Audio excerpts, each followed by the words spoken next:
Welcome to a brand new episode of the Post Game. I'm your host Davion. Today we are back. The Chelsea versus Wrexham game just finished, and I'm gonna give my a couple of my pointers and thoughts on how I felt the game went. I mean, all in all, 2-2 draw. I mean, first game of the preseason of the international friendlies in the U.S. I mean, not too bad of a showing. There were times where our back line and the midfield looked like City yesterday against Celtic, but for the most part, I thought it was fine. I think the new system with the inverted, with the three at the back, inverted, wing backs, and the five up top looked pretty interesting. Very, very interesting. It looks like Enzo wants the boys dropping back a lot.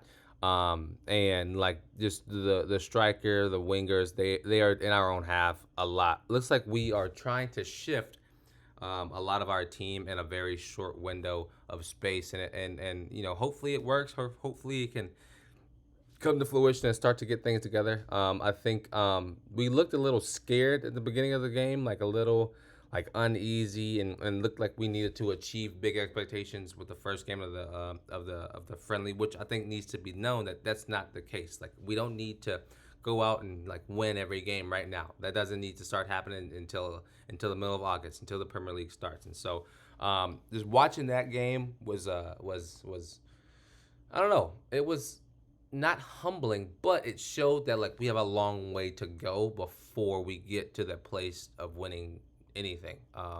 And so I mean that's pretty much my overall view of the beginning of the game. I think set pieces look great for the first time in a long time. Excuse me. Sorry. For the first time in a long time, I'm going to say that set pieces look very effective. Corners look effective. Free kicks look effective. Looks like we actually have a purpose and know what we want to do with them. And so I'm all game for that. That makes me happy, very, very much so.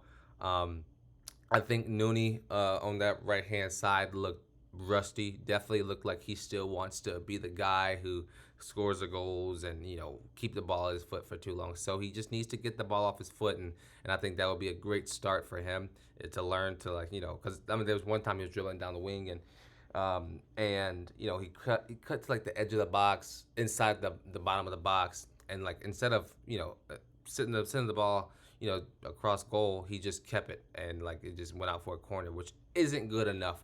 Again, it's just not good enough. So he's got to square that ball across for that to be a potential tap in or whatever the case may be. But just things like that, small things like that, it just needs to be better.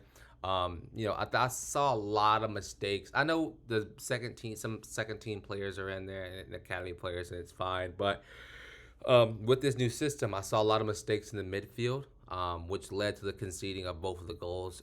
Mistakes in the midfield and being very passive and way too many touches in the midfield caused a lot of our goals because once they got collapsed on, we lose possession of the ball and then we were in the counter and it's one on one with the keeper, and so that's got to be better from top to bottom, regardless of if they're second team players or not. I know it's a friendly, but if we want to install a system now, it has to be installed throughout the entire team.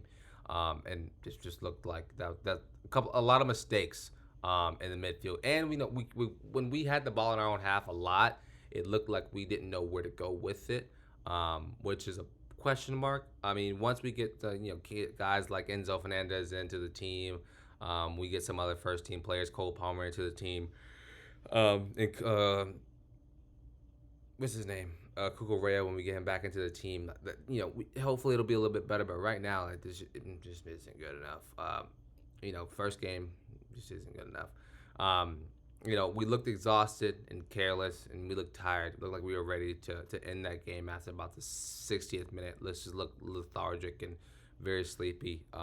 Wrexham as well looked tired and gassed too. So I mean, it was what it was. Preseason game for a reason. It was good to see Christian and Cuckoo, Reece James back out there. I really, really enjoyed watching them get out there and shine.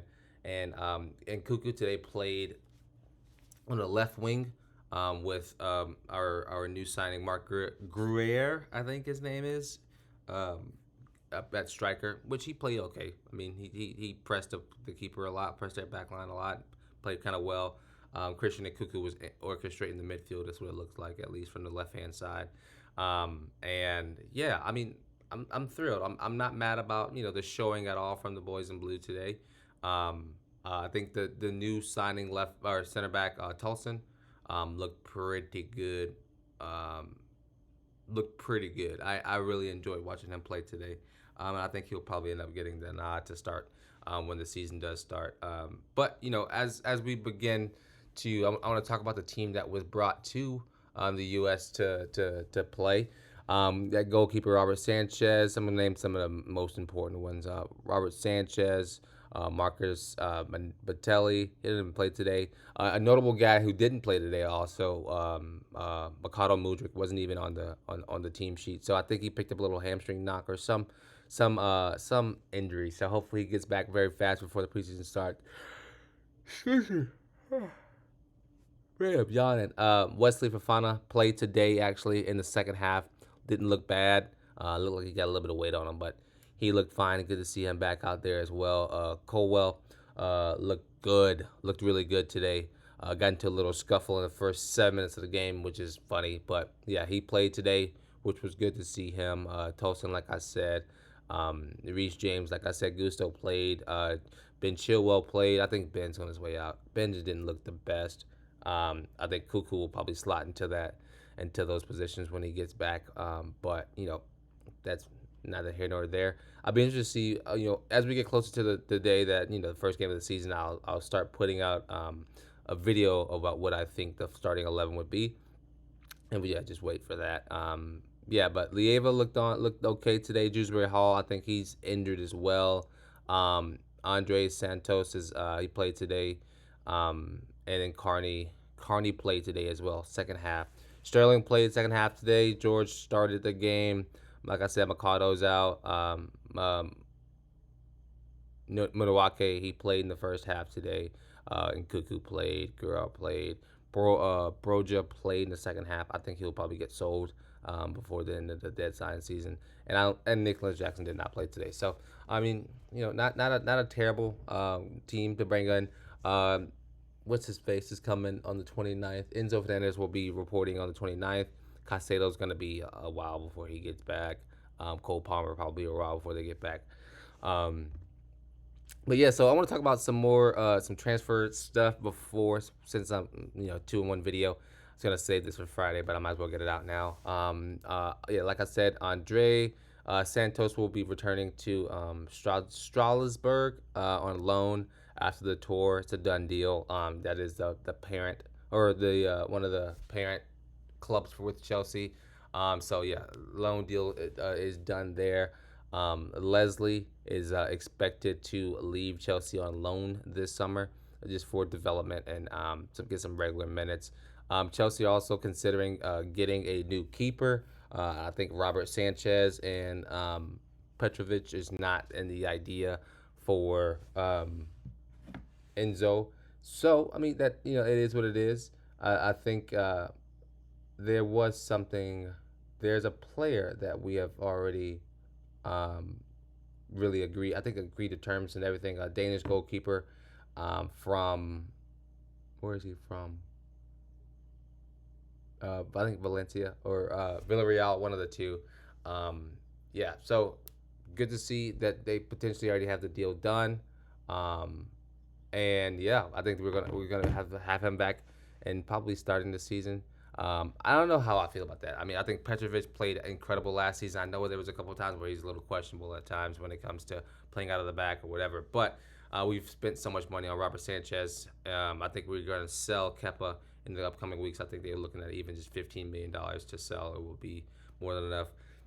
I think Conor Gallagher would thrive in this system with Enzo Maresca. I just think he would thrive. I think the way I watched it tonight, he would thrive. But it looked like he's going to be sold to Atletico Madrid in the next couple of weeks, as they are like one of the main teams who really want him. We got Sarr off the books. Released him. RC Lentz have gone and picked him up. Getting that money off, I think $200K a week off the books. Was going to be great if he hasn't even played at all. So good to get some more. Good to get some more transfers off the not transfer wages off the books. Just good deals. Chelsea's also signed to a 19-year-old left back from Atlanta United, Caleb Willie, for about I think $8.5 million plus add-ons. He's gonna go on loan to Strasbourg as well. So just trying to build that team up and really get some regular team minutes for our guys over in France. Chelsea did not take Trevor Chalobah to the U.S. I think that we really want to sell him, which sucks. I love Trevor Chalobah. I prefer Trevor Chalobah to the guy, the French guy, Badia Shield. I prefer him to Badia Shield and Desai, in my opinion. I just don't understand how he's not going to get in the team over either of those two guys. I think we could easily sell those two guys and be happy. I would love for us to keep Trevor Chalobah, but it doesn't look like he's in the plans for Enzo Maresca. So it just is what it is. You hate to see a Chelsea club legend just get forced out of the club like that. He doesn't want to leave, but I think they're going to force him out. Some notable players who did not make it to the U.S. tour. Petrovic, I think he's expected to join with injury. Trevor Chalobah, like I just said. David Washington did not make it. Cassia Daddy, the Italian guy, he's also did not make it. I think he's on a loan or sell deal, potentially. David Fofana, again, another player who's potentially going to be sold this summer. Alfie Gilchrist, who is going to be loaned out. Preston and Sheffield United both have been in contacts for loans. And one of the last things I want to talk about, Romelu Lukaku has been given the green light. Napoli are now just waiting on Chelsea to give the green light so he can do his medical. I think anywhere from 25 to 35 million. I think Chelsea wants 35. I think Napoli just wants to give 25, but hopefully they can meet in the middle and get him off the books faster rather than later. So let me know what y'all think. Let me know how y'all think today's match went against Wrexham FC. I've been your host, Davion. This has been Postgame. Peace.